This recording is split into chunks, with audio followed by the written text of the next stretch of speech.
Good morning. Welcome to Pour Over Marketing. I am Rob Southgate. And yeah, it's Saturday morning, 8 o'clock. Here we are, 8 a.m. Central Time. So we'll see if we get people today. Yesterday or on Thursday night, we had people wanting the Thursday night show, and only a couple showed up. You know what? Lesson in marketing, right?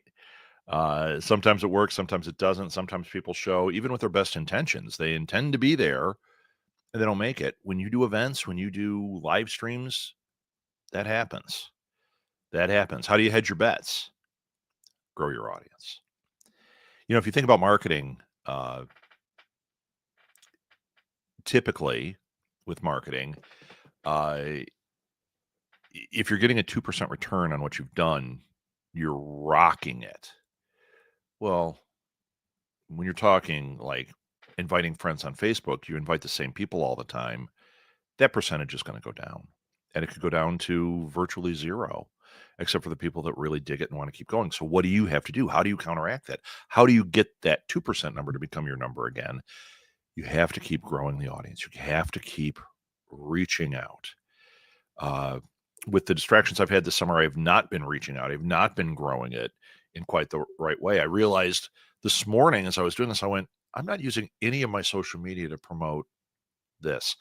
I'm also not using my Substack because I've fallen off. I've got a whole list of things to do. I've got a whole bunch of things written. I need to get back to it and get on that. So yeah, I mean, you're watching it in real time. I need to follow my own advice. And my advice comes from number one, classes, reading, watching, observing, and experience. Because I have had things work and I've had things tank. Oh, we've still got the pour over happy hour up there. Boom. Let's change it to regular pour over marketing. And hopefully we'll get some people in here. Let's do this. Want to jump on? Here's the link. So I'm going to use the link thing again. I'm going to open the doors up and allow people to come in and join me on video. We'll do a split screen or, what have you. And, and we'll also do this, but we got to wait until we have some comments coming in. So we'll see what happens. So until we get comments, I'll go with this. Social media marketing world has a big conference every year. And it's really fantastic. Really, really fantastic. It's not cheap, but are any of these cheap? And when you complain about the price of something like that, it's like, yeah, but there are a lot of people behind the scenes and a lot of great speakers in front of the scenes. People do have to get paid. So is it worth it? It's worth every penny. So what I'm doing, I had talked about this before. I had said that Maeve had an idea that she and I were going to watch the conference together, and then we would come on and we would talk about the things. Well, she's overwhelmed. She's got a heck of a lot going on.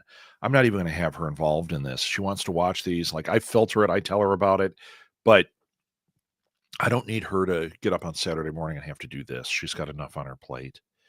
So I'm going to do it. And I think Saturday mornings are where I'm going to focus on that. I started with the first one. I went to the keynote, which was Michael Selzner. And he's the one that came up with Social Media Marketing World, which is, if you don't listen to the podcast, it's an excellent podcast. The conference is the best part. And I think the conference, I think what happened here is they started with the podcast. They realized there was an event they could put together. The event kind of has overtaken the podcast, in my opinion, even though the podcast is great, but the whole year you're waiting for the conference to happen. And I wanted to tell you, he's got another show, which I'm going to have to pull up afterwards, I guess. Because I'm not, I found it. Okay. So Social Media Marketing World, highly, highly, highly recommend it. It's on my standard rotation. He gets really good guests and he gets really good information on there. But this conference, the first one he did, the keynote for this year, was The Future of Marketing, How to Thrive as an AI-Enhanced Marketer by Michael Seltzner.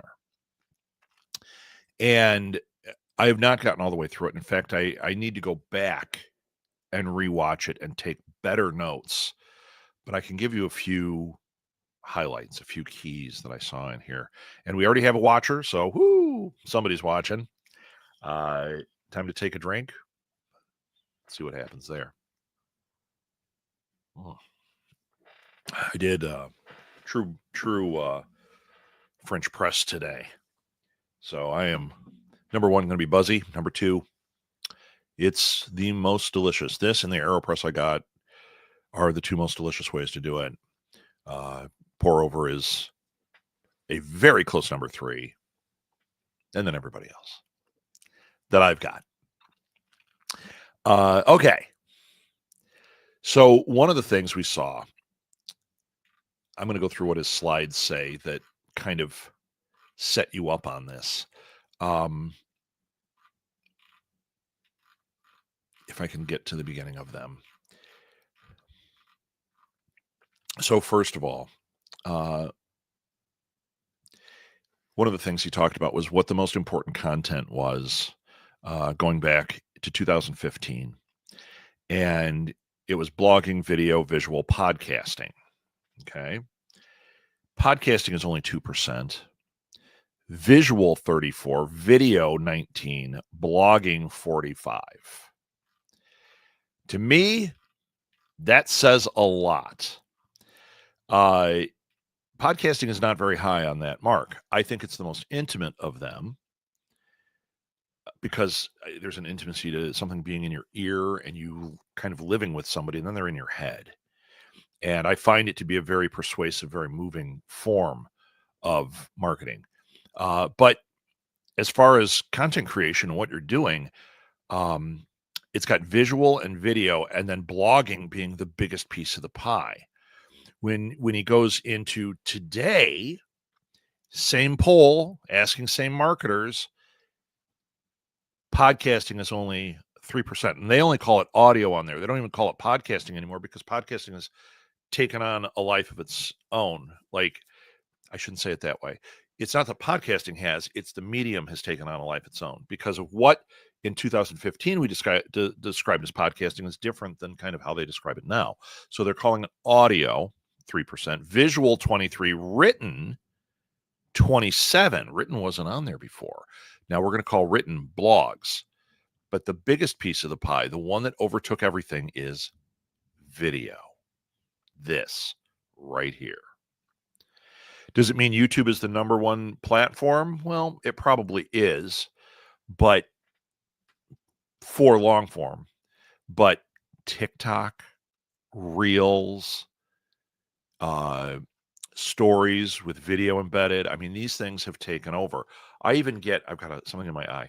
I even get like newsletters from people where they're now just doing video newsletters.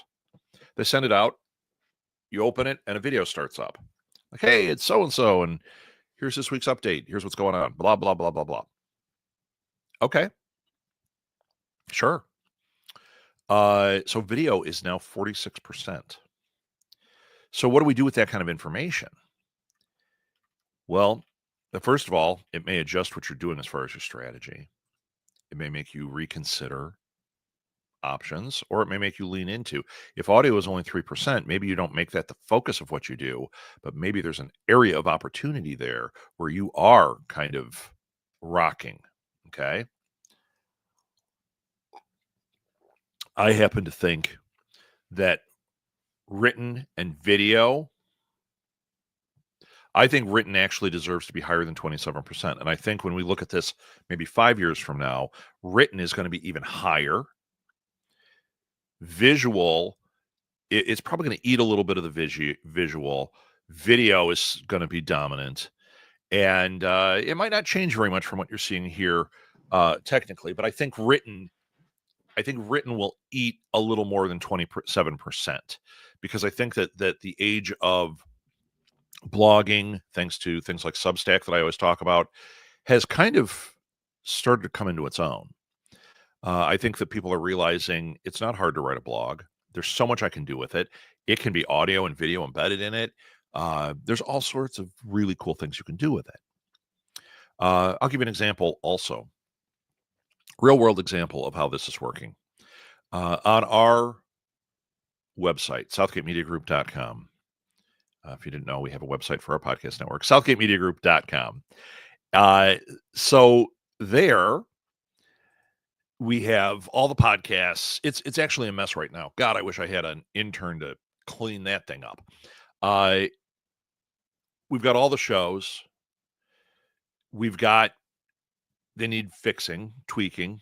The front page needs work, but we have blogs in there. And we used to have a handful of blogs. And what would happen is I would have podcasters that got all excited to write a blog, and then they would fall off. So they do 5, and then I've got this cool like logo and blog and this, and there's nothing happening. That's fine. That's fine. We were all learning, because right now written is more important. You might find that they would find a way to do the blog. But we had one on there called Short Heads, which is something that Maeve and I created because we love film. We especially love to go to film festivals and watch short films. And we went, I don't see people promoting this. Now, is it going to be a huge audience? Probably not. Is it going to be an audience? Definitely. I used to get a magazine. There was a film magazine called Film Threat. And then they put out a second magazine, and I can't remember the name, but it was like Film Threat Short Films or something. And it was just reviews of short films, tons of them. I didn't love it because it was kind of snarky. It wasn't as encouraging to the filmmaker as I would like. But it was a place I could look through and be like, oh, this one sounds cool. Oh, this one I want to see. And I would kind of take note of things that I wanted to catch. And back then you didn't have the internet the same way. So it was really hard. You had to kind of wait for, like, I remember that was the first place I encountered Spike and Mike's Festival of Animation. And I was like, oh, this is really cool. It was nowhere. And I wrote down some of the names of the cartoons. Well, then they did the like anniversary special of it and toured it to the art houses. So maybe I went and saw it. And we actually bought a DVD of Spike and Mike's. And it's awesome. It's like where Beavis and Butthead came from, way before anyone had even heard of Beavis and Butthead. There were some really, really hilarious things. And it's funny because the reason we love the short film scene and the reason we love to encourage it, number one, the creativity is awesome. The passion is awesome. We're drawn like moths to a flame when it comes to creativity and passion. But then also, it's a gateway into what's next. So like seeing Frog Baseball with Beavis and Butthead, it was so crudely drawn. It was like a hand-drawn short the guy had done, that Mike Judge had done, before Mike Judge had done anything else. He's gone on to have huge success, but back then you had to go to Spike and Mike's to see Frog Baseball. There were a lot of these guys and women that had shorts that were showing on this festival of animation that have gone on.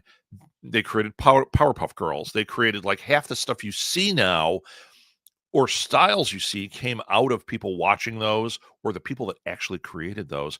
You don't even know that it's them, but that's why we love it. We see films and we're like, this is fantastic. Now you kind of watch and you go, oh, there's the writer, there's the director. They've gone on to do these amazing things. So we were going to film festivals, and we would write some reviews, not critiques, but reviews, just saying must watch, or you can skip it. But nothing harsh. Like this one was a trial one. It's unfinished. Skip it until they re-edit, that kind of thing. So last week we decided there's something here and we should dive into it. So I took the old reviews and I reworked them. And I reworked them with AI, and we're going to get into that in a second, a minute. Because I'd written these already. They had a structure, they had a look, but I didn't have keywords built into them because I didn't know what the keywords were. And I had to go back and put tags and hashtags on them, hashtags on the actual text, and then tags in Squarespace where this blog is written. And I did, I don't know, 5 or 6 of the reviews. Turns out I have about 20 plus reviews in there that I never published. Then I had this other part of it that I had published one of, but I hadn't done the others. And I was like, oh, I did all this work, but I stopped because I wasn't getting any traction. And I think it was because I wasn't doing the SEO for it properly. So I went to ChatGTP, and we're going to get into good and bad on that. I went to ChatGTP and said, take the role of a professional blogger, use this text, keep it in my voice because they now have my voice in there. Okay. Keep the voice the same, but add in keywords. And what I got back was really good. It was exactly what I had written, where there were a couple of phrases that needed a little boost. They changed the wording because it was a keyword, not just the way I said it. Fantastic. I was able to create my structure. All I did was use it to kind of do that and get some hashtags. And I was like, well, this was easy. Okay. Plugged it in. Like I said, I've done maybe 6 of them now. And in the last, well, that was a week ago. So in the last week, other than the homepage, the stuff that's getting actual traffic all of a sudden on my website is this blog. A blog that did not exist, that all we did was post a couple of them on social media, but we fixed the keywords in it. Now here's the truth about it. SEO is a long form thing. It's a long tail. It takes forever to get traction with it. But if somebody was searching indie film review, it's now crawled by Google and it's going to pop up. Eventually, we should be the top thing when they type in indie film review. We should be the top thing that you see, or damn close. So is this blog worth it? Hell yeah. Why is it worth it? Well, yeah, we're creating this content. We're helping people. We love that. We get to see these films. But on top of it, it gives us another platform where we can put some advertising. Woo. We can sell products. We get a Short Heads mug. We've got a cool logo. Here, wait, I can actually pull it up. I'm talking about it. I'm not showing. What did I just say about video and all that? Show is better than just tell. Okay. Let's go. I'm going to share. Chelsea, I see you. I will talk to you momentarily. Okay, there we go. So this is in our website. My screen just went funny. There we go. So if we go down here, there's Short Heads. Okay. I think it's got a good logo. Make a nice mug. Could make a cool shirt. You go in here. It's got the description. This is all optimized now. Tells you what it is. News. The news part of it tells you what film festivals are going on. Now, I just plugged a few in. These are already, this one I think is done. Doesn't matter. These are festivals. Then you go down here and there are the reviews. Now, I'll show you. This one is written. See how these are emboldened? These bold things are actually, from a SEO standpoint, I believe they're H3. And that's where your keywords are. Innovative performance style, Black culture in the arts, dance documentaries. My take on it, watchable. Okay, so it's got a description of the film. It's got this short little review that I'd written. It's got the poster. You can click on it and watch it. And then I have follow the filmmaker and hashtags. 99% of this you see on here was already there. I just used it to fill that in. Now I can show you what I mean. This one has not been done. I think it's all done. There it is. See how it all looks the same, but those things aren't highlighted. We don't have the SEO in there. This has to be redone because it's this festival. You can't go to this festival and get in to do this. Plus, it doesn't have a link to watch the film. That's the stuff that I added. Has nothing to do with AI.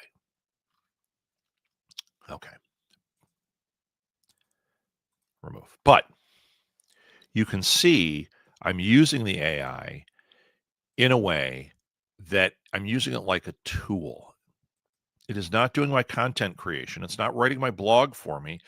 I think where we get into real serious trouble with AI, where people get freaked out, is it steals and creates other things, and now the artist is shut out. I agree with that. It's a nightmare. If you're a creator, it's a nightmare. As a tool to get hashtags in that, it's the same thing that it does in SEMrush, but you got to pay like, $600 a year to have the SEMrush thing, which is an amazing, amazing tool. But you and I aren't. You're not. I'm not in social media that way, or I'm not totally an SEO guy. I teach it, but I don't need to have a $600 program to find keywords, right? I can go to ChatGTP. When you go to Google and you type in, give me the keywords, it's really using artificial intelligence to find that. Where there's a problem is when artificial intelligence writes for you. And where it's a real problem is the environmental impact that it's having, where they're putting in these data centers that are running so hot that they have to use water to cool them down, and they're putting them in weird places that are depleting the resources. It's making people's electric bills go through the roof in these places, rural areas. It's ridiculous. Then you look at Japan, they actually built theirs in the water. So the water keeps it naturally cool. It's not doing all that harm, but still, it's something that has to be considered. Now, why is that? Do you think ChatGTP is doing that? No, because Google didn't do it. The other search engines, that kind of stuff didn't do it. What's doing it is creating video, doing all these long form things. When you go to YouTube, there'll be whole channels that are just full of AI videos. They take a long time to render. Well, it used to be like when Toy Story was made, they had a render farm. They had all these computers and they just were rendering the images. Now you can do it on your laptop or you can do it on your desktop. But they're pulling, instead of a farm that they're using, you're pulling it from this AI thing that is hurting the environment very badly. So when people talk about the monster of AI, that's what they're talking about, is either the environmental impact, which, once again, if you're using it as something to look up keywords, it's a tool. It's not pulling that much. Technically, they could put a ChatGTP. The problem is it has to pull data from the internet. It can't be on your laptop, like as its own standalone. But it's kind of like having an encyclopedia, but the biggest encyclopedia loaded, and you're able to access it, and it's able to kind of filter it and say, here's what you want. Okay. So when you watch this thing with Michael Selzner, you know what? Forget it. Let's go to Chelsea real quick. I haven't even addressed this. Hey, Chelsea. Good morning. Sorry, I couldn't stay at happy hour. It's called life. I had to go pick up my daughter's boyfriend up when he had a car accident. So I had to drop everything and go. What? Is he okay? Is everybody okay, Chelsea? I don't like reading that. Holy cow. I'm waiting for an answer so I can put it on here. I'm sure everybody's waiting with bated breath. Who knew there'd be so much drama on this show today? We don't need details. We just want to know everyone's okay. Okay, he's okay. Car is totaled. Wow. It's so scary. Terrifying, but I'm really glad everybody's okay. That's like having the ultimate, slip that you bring into school and say, sorry, Chelsea couldn't be here today. Signed, Chelsea's mother. But this one's real, and you never need to bring one of those. Okay, could close that. Well, I'm really glad everybody's safe, Chelsea. Yeah, so scary. Was your daughter in the car, or was it just her boyfriend? That's a question. Because our daughter is states away right now, and this is the kind of stuff that I have to compartmentalize at night so it doesn't keep me awake and make me crazy. It was just him. She's off to college. Good. Good. So's Molly. Good. I'm so happy. I saw pictures of her in her dorm. I thought that was awesome. Well, congratulations on getting her into college, and congratulations that nobody's hurt and that he's doing okay. Okay, so back to this AI thing. And if you guys have questions, jump in here. Like I said, I haven't finished it. I'm going to go back and take new notes. But I wanted to address, where in the heck is it? Here it is, Michael Salster. Some of this stuff. So let's try this. I don't know. Does it have a way of raising your hand on here? I don't know. If you can, raise your hand. If not, comment. Do you currently use AI in any capacity? And I don't mean Google. I mean, are you using it like I was, where you're writing something and using it that way, or helping with organizing or anything like that? Anybody listening, put on here whether you use it. I can tell you one thing about marketers. I'll share this. I'm going to get ready to share. How's that? So after I see a couple of them come on here, I can tell you. Boom. I'm not waiting. So this was the question. Do marketers use AI? 11% said never. Some said rarely. Or 11 said rarely. 9% said monthly. 24% weekly. 45 said daily. Now, this is marketers. This is different than general pop. When we're talking, you guys, entrepreneurs, you've got your businesses, you're going to fall into this category. I'm calling you marketers, okay? Where do you fall on this? Do you use it often? I use it. I mean, I definitely use it weekly. And in fact, like last week, I used it daily just because I was writing. Then I would take it and say optimize with keywords, and then come back and I'd be like, oh, there we go. That's what I needed. Chelsea, I do for captions, mostly for my author and 4-HP stuff. Personally, I'll use it for helping me track my protein intake and organize my family schedule. Once again, do I think that's harmful? No. I think that there, it's a beneficial tool. It's when it's getting used for content creation. It's when people are taking it and saying, write a book in the style of Chelsea Burton Dunn, and they give an outline of what they wanted to say, and then the ChatGPT spits out a book, and then they go and they go to Amazon KDP and they print it and say, I've got an AI written book just like Chelsea Burton Dunn, or even worse, they fake it. There are people that go to the conventions, and for a while, when this stuff was starting to come up, they didn't know what to do with it. So people would show up and they'd have all this artwork. And I remember I had a friend he's an artist, and he was sitting at his booth. He had all of his stuff. And across from him was this other guy that had a booth with all of his stuff. And he's looking at it. And all of a sudden, as he's looking, he notices one of the pictures and he goes, that's my artwork. Only there was like red splattered on it and a thing. He's like, what the hell's going on? Turns out the guy pulled his artwork, said, draw me create a Spider-Man poster of him doing blah, blah, blah. He described this guy's thing and make it in the style of this guy. So it did. But then he thought he changed it enough by putting, like a red thing on it and a thing. And he was like, but that's my artwork. Authors talk about that too. That's where it's bad. That's where it's dangerous.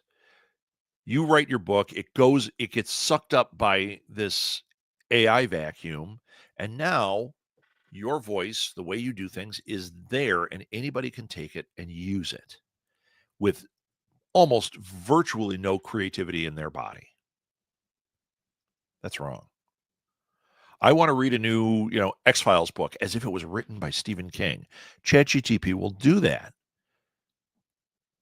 But that's not how creativity works. And in marketing, I know we talk about you borrow, you steal, you look at what other people do and you put it through your filter. That's your filter. Your filter is going to make it into something wholly original out of your brain. If it doesn't, if you're just copying, that's the same thing ChatGPT is doing with a little bit of electronic tweak. So, bottom line, I am not on the side of it's the devil. Okay? I'm on the side of I wish there was a way we could regulate usage of it, which would cut down on the environmental impact considerably, and it would stop the stealing and people getting ripped off for their own creativity. But at the same time, I think it's a wonderful tool to have in your tool belt. Not unlike, you use CapCut to edit your videos. It hands you some editing tools. This hands you some writing tools, or maybe some video tools, or organizational tools. I think those are just fine. They don't eat the same amount of energy, not even close to what one 3-minute video does. There are podcasts now that are AI created. And people have said, yeah, they can even like take somebody's voice and, give me a Joe Rogan podcast to have him talk about the conspiracy of Wonka, make it 30 minutes long and have him take the side of whatever, but do it in his voice. And there is AI that can do that. That to me is horrifying. We shouldn't do it. And as marketers, we definitely shouldn't do it. As marketers, if you don't have the creativity to do some things, that's okay. You don't have to be an expert. I don't have to be able to use Photoshop. I have tools that I use. I use Canva and I play with that. I don't use their AI embedded stuff. I use the tools in there and make my stuff, and I think it looks pretty good. If I get into a tight spot, like right now, I've got a friend that needs a mural done, and he asked if there's any way I could help with that. And I'm like, yeah, I could probably create the thing. And then I'm like, but I'm going to get you an artist. Why am I muddying in that? I can get you an artist and use an artist, So I'm not going to get on a soapbox. I'm going to go back to talking about what works. And yes, videos and podcasts freak me out. It's bad. Okay. Marketers plan to do more with AI. Look at this. 74% say yes. They plan to increase what they do with AI. Gee, do you think? Because right now, here's what's happening. If you're staunch, I will never touch AI. I hate AI. It should go away. You're going to get left in the dust. You have to be able to figure out how to use it as a tool and live with it. This has happened every time. When social media came out, I can't tell you how many people were staunchly against it. I will never use that. It's print media. It's whatever. Podcasting. I ran into that for a long time. Now it's like everybody has a podcast, but in the beginning, either people didn't know what it was, or, oh, you've got that thing you do, from your mom's basement, and you should try to get on the radio.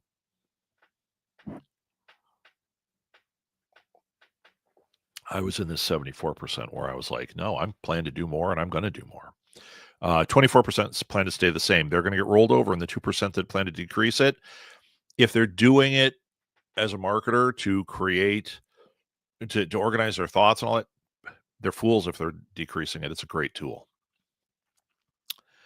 We won't go through their whole slide system here, but I thought this was a really excellent talk. Here, let's see what Dario Amodi says. I don't know if it'll be 2027. I don't think it will be a whole bunch longer than that, when AI systems are better than humans at almost everything. That's where we get into controversy, when people go, but that's impossible. Well, I also don't think that's true. I think it's true of some things. And I don't think it's going to make it so that we don't have jobs. I think where it falls short is it doesn't have the creative spark. It doesn't have the original idea that we have. It's pulling from other things to create bastards, right? As far as like when you see somebody, they're using AI to work with surgery, guess what? When it's trained properly, it's actually incredibly effective. They're saying it could be a real game changer. That's where this whole thing gets muddy. There are really great uses for it and really positive things, but the world gets focused on this one's getting ripped off. I'm going to lose my job. It's a complex topic. But I think as a tool in your tool belt, I think it's incredibly worthwhile. And maybe you don't use like a ChatGTP or Claude. That's a good one. Maybe you do something completely different and you say, you know what? I'm not going to do those. I don't like how they operate. I don't like what they do and what they stand for.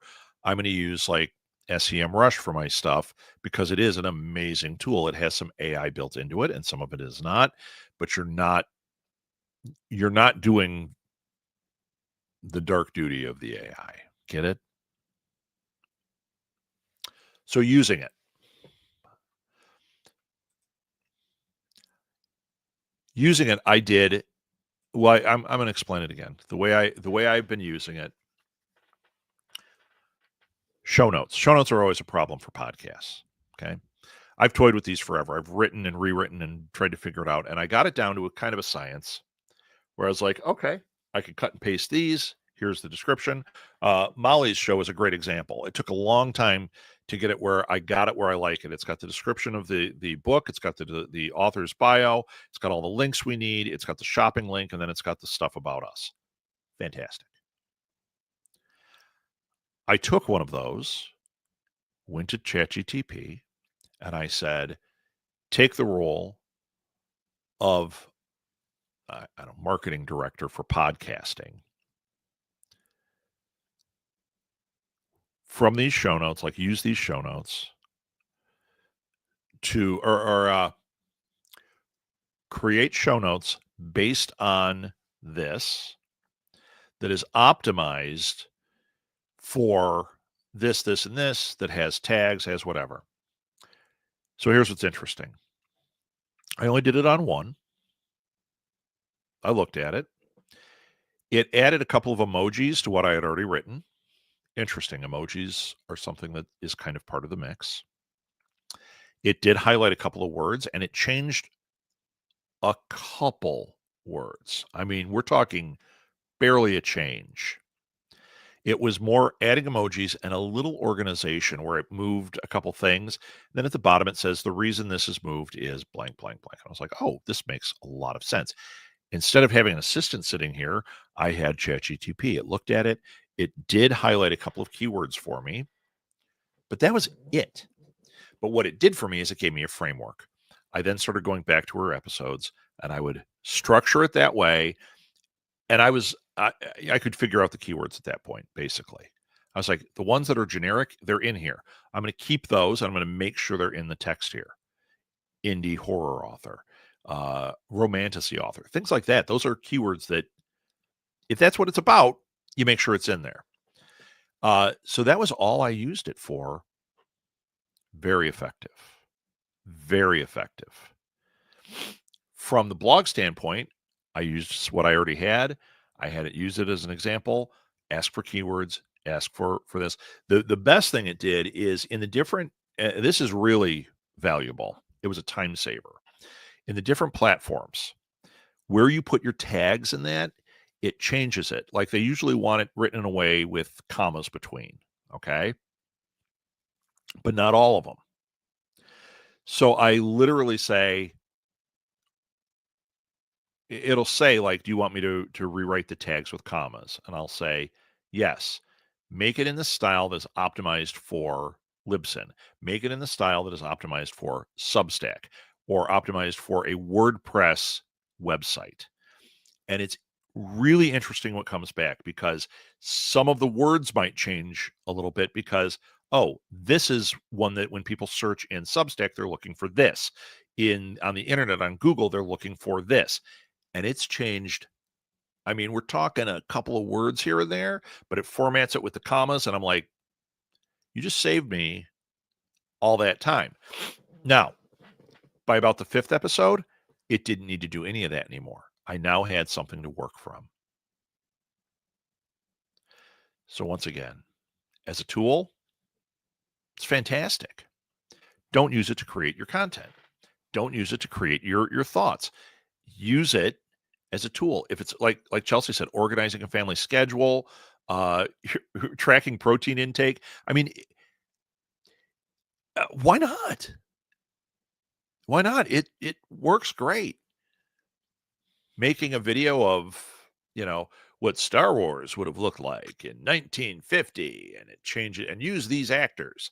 I mean, it's sometimes real fun to see, but my God, you're hurting the environment with that stuff, and it's really just cannon fodder. Why are we wasting resources on just cannon fodder all the time? The man says with a Boba Fett toy sitting behind him. Well, that's Chris. There's Boba Fett.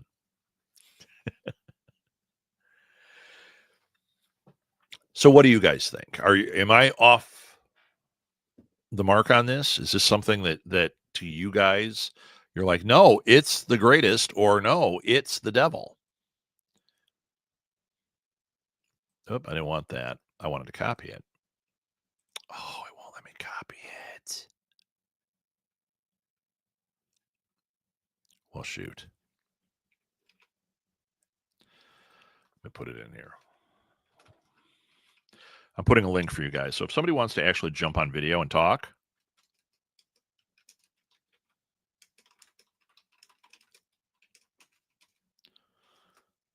I'm going to put that on here.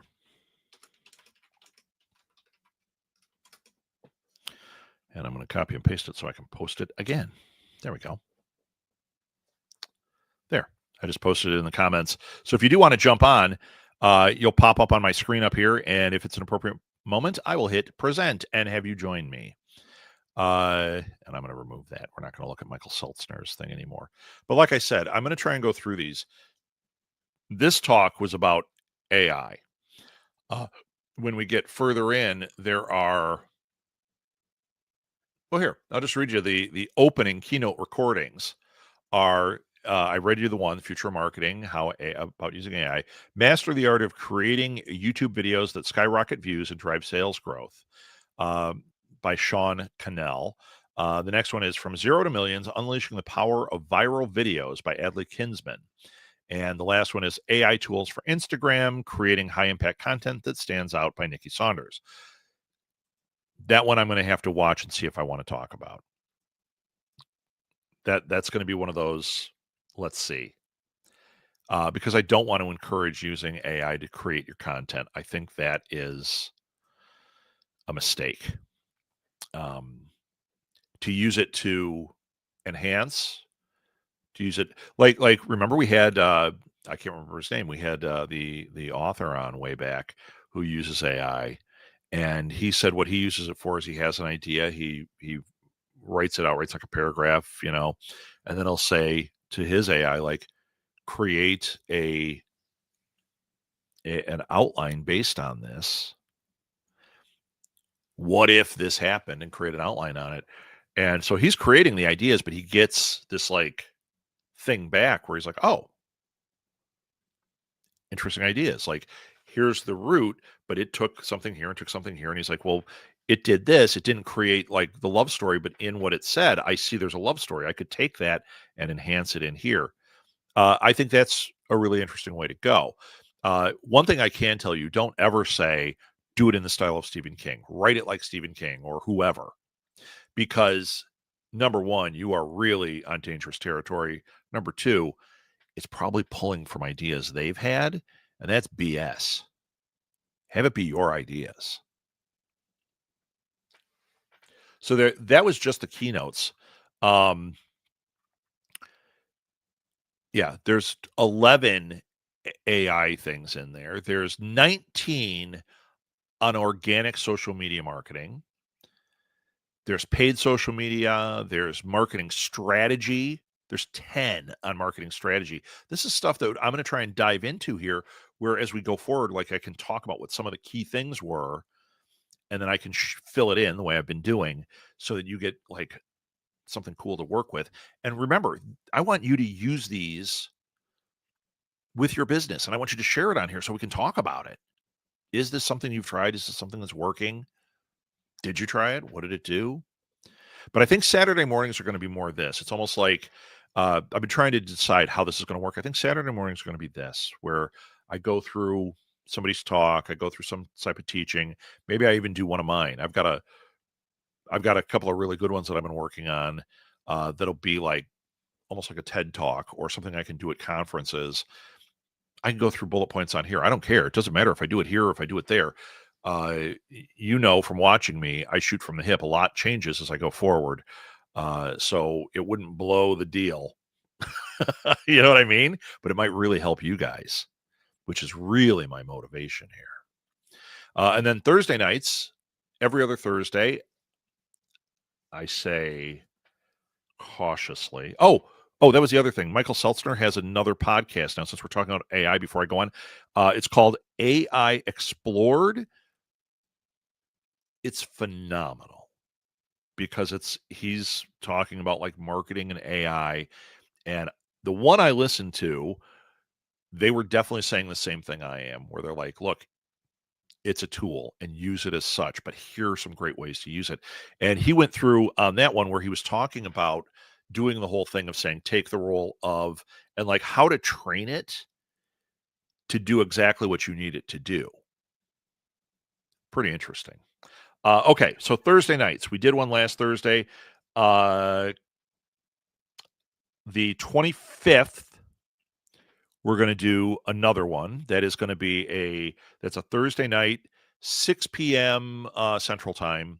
We are going to do another happy hour. We're skipping the 9th of October, but I believe we'll be back the 16th, then the 30th. It just depends. We're out of town, and I do the road trip ones on Saturday. I'm not gonna stop and do 2 road trip ones. I might as well stay home and do these. So there you go. Coming up, not this Thursday, but the following Thursday, there'll be a Facebook event for it.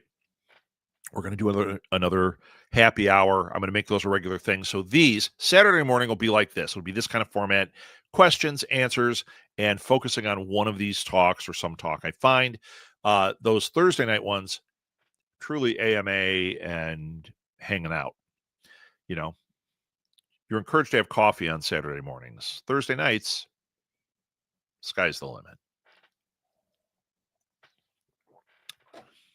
I mean, I guess within reason. But it's your life. What am I, the fuzz?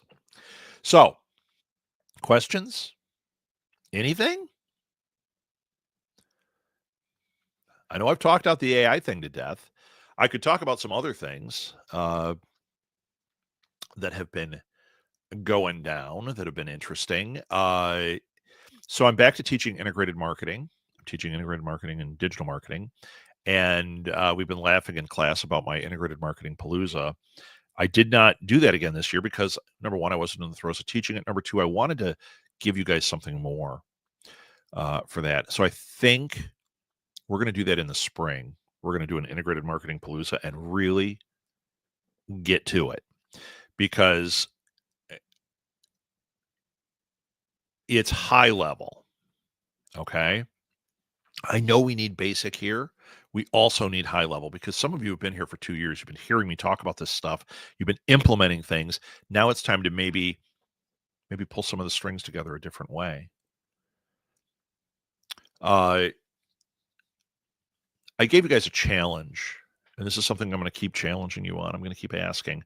Nobody wrote me. Nobody put it on the Facebook page. Nobody put it in the thread. Nobody wrote me privately. So I'm going to challenge you guys to do that.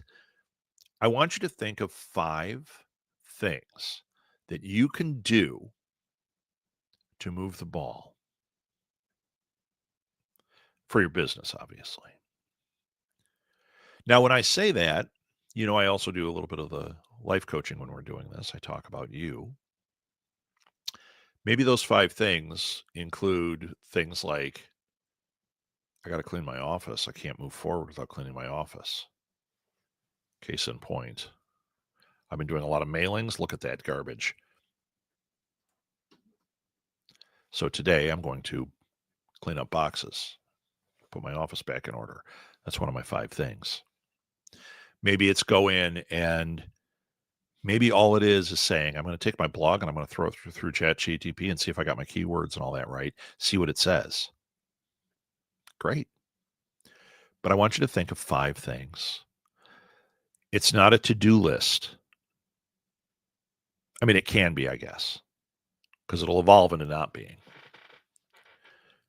It is 5 things you think that you need to do first. And if you get it wrong, that's okay. Because every day there's a new reset button if you want it. And you're not setting it in stone either. So let's say you come up with 5 great things and you're like, this is it. I do this. And by the end of the month, things are ticking forward. And then you get in too deep and you go, wait a minute. I forgot these 2 things and these 2 don't matter. Okay, scratch them, change them. But I want you to write 5 things. I'm sorry, 5 things. I want you to write 5 things that will move the ball, hopefully forward for you, or at least sideways to give you new perspective. They don't have to be done within a week. They are 5 moves you have to make. What if one of them is giant and you're like, I have to rewrite the code for a website? It's going to take me 6 months. Okay, that's one of your 5 things. And guess what? As we keep evolving, that's probably going to sit on your 5 things list for a while. But what it does is it makes you realize it's still sitting there. I should do something on it today. And then I want you to share it with me. Send it to me. Put it on the Facebook page. There's something magic that happens when you put it out into the universe. I'll give you guys an example. I don't know if I've talked about this before. If I have, I guess, it's almost the end of the show. You could always bail on me. Don't, please. So back in, I don't remember when, but social media got really crappy. You'd go on Facebook and everybody was fighting and hating. And gee, I wonder if that was 2016. It was. It got ugly. And it was no fun to go on social media. It's a lot like now where you go like, I need to get away from it. Okay. And I woke up one day and I went, I can't be a part of this conversation this way anymore. I have to focus on the positive. And I came up with this idea to do dream posting. And I made this post on Facebook that said for the next 30 days, every day, I'm not going to write about other stuff. I'm going to share each day a different dream I have. And I don't mean there's a snake rolling a donut. I mean a dream like I'm going to start a podcast network. I'm going to make a movie. I'm going to write a book. I'm going to clean my garage. Might be your dream. It was back then for me. Garage was terrible. It took years. Finally did it. Then we refilled it. So now I've got a new dream of cleaning that garage. I said that. I put that in the universe. And what I realized is I put it in the universe. I gotta keep up with it. So every day I started doing this. And after about, I don't know, 5 days, I realized, oh my God, how am I going to make it 25 more days? It's a lot of things to put down. Otherwise, you're just repeating yourself. I had to come up with 30 dreams. And then I realized, yeah, I mean, you could get minutia, but what was happening was something different. I was finding that I wanted to reach people a different way about this and encourage them. And what was happening is people were writing on there and they were sharing things. And that was the key. Of the 30 days of things I posted, almost all of them I did accomplish in one way or another. Okay? Sometimes what you accomplish is actually what you wanted, but you didn't realize it at the time. You thought it was this shiny object, and it was actually this. Kind of like me writing the 30 days. I thought it was about me sharing my 30 days of dreams to make myself accountable, and what it turned out to be was I really loved encouraging people and reading their dreams and helping them. And helping them was helping me. It was great.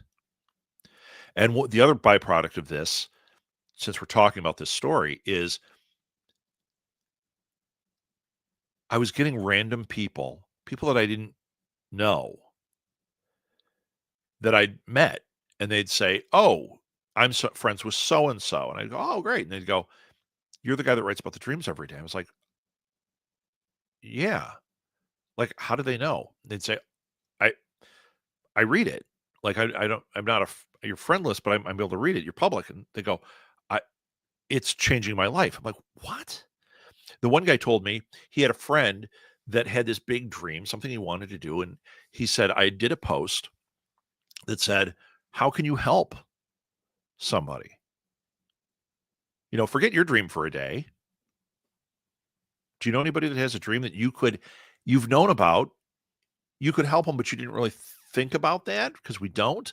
And it's like a simple phone call. They want to write a book.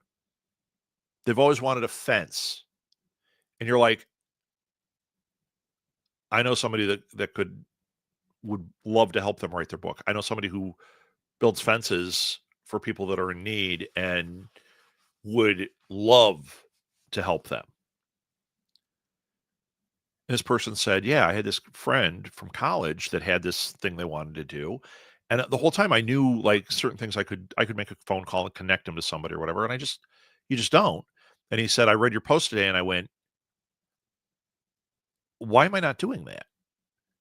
I'm not getting my dreams, but I could help his dream." And he did. And that made me feel incredible.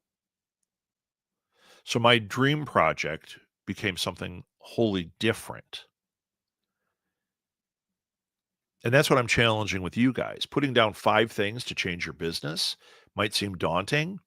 It's not as daunting as 30 days of writing dreams, I'll tell you that. And you've got no restrictors on it. But putting it in the universe where you have to see it, and it might just be writing it to me, it holds you accountable to a degree. And maybe you'll bail on it, and maybe you won't. Or maybe you'll do 3 of the 5 things and you'll see things tick forward and you'll realize this is either what I want or it's not what I want, and you can adjust.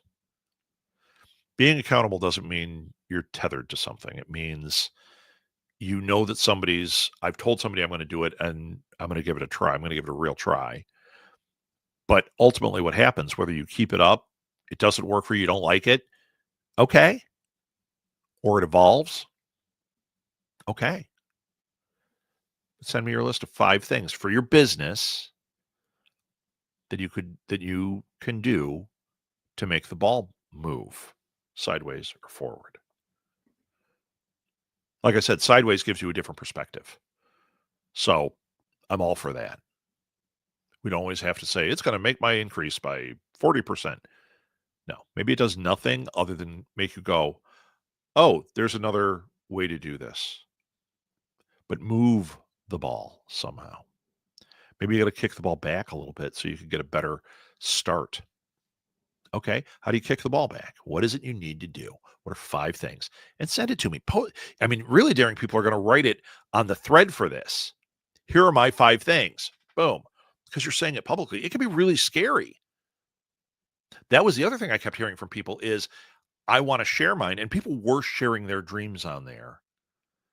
And there were some that I saw and I was like, "Oh, hey, let me connect you to so and so." Like I saw it immediately. It was like, "Oh, I didn't know you wanted to do this. I know somebody you could talk to who would love to talk to you."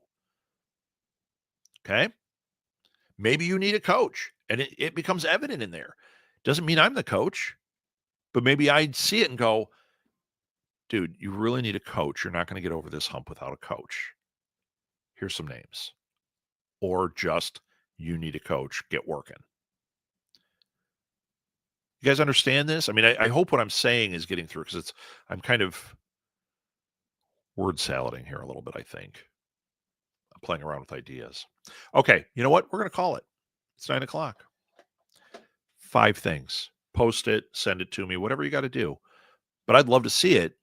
That helps you with accountability. It also gives me perspective on what it is you guys are trying to achieve. I will not be on Thursday night, but next Saturday, it's already scheduled. I'll be here. I think we're going to talk the rest of that AI thing. I think. And we'll go from there. What I just told you doesn't mean I'm going to stay in that order either. We'll see. All right, everybody. Thank you so much for being here. If you do want to talk to me about coaching or consulting for your business, for your marketing, just to achieve your dreams, reach out to me. Rob@smgpods.com is an easy way to get me. You can write it in show notes. You can write it on YouTube. You can, wherever, it goes right to me, right? If you're like, I love that film idea and I want to become an intern and work with you, intern just means you don't get paid, but you want to be part of it, let me know. Let me know. I could always use extra people that want to do some of that stuff. All right? Or you're a writer and you want to do reviews of things, talk to me. You never know. I've got lots of irons in the fire. And I was not able to get my big announcement today. Stay tuned. I think I got a big announcement coming next week. Thank you, everybody. You have a great weekend. 5 things, don't forget.